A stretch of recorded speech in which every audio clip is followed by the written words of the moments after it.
యెహోవా యోసేపుకి ఏమైనా అంటే తోడే ఉండెను గనక అక్కడ ఒక మాట రాయబడింది, అతడేమయ్యాడు? వర్ధిల్లుచు. సీరియస్ గా ఒక మాట ఉంది ఇక్కడ, దేవుడు తోడేంటి, ఆయన ఏమయ్యాడు? వర్ధిల్లు. యోసేపు ఏమయ్యాడు? ఒకప్పుడు తను వర్ధిల్లకుండా ఎవరు ఆపారు? అన్నలు ఆపారు.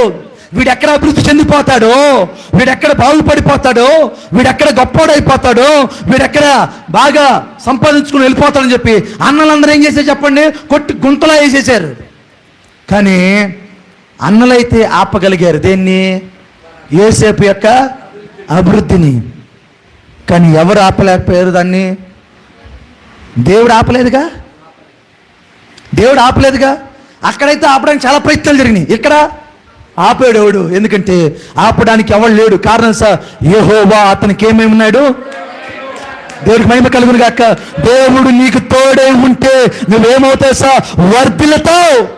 నీ వర్ధిని ఆపదగిన శక్తి, యుక్తి ఈ భూమి మీద ఎవరికి లేదు. ఎవడు ఆపుతాడండి మన వర్ధిల్లను?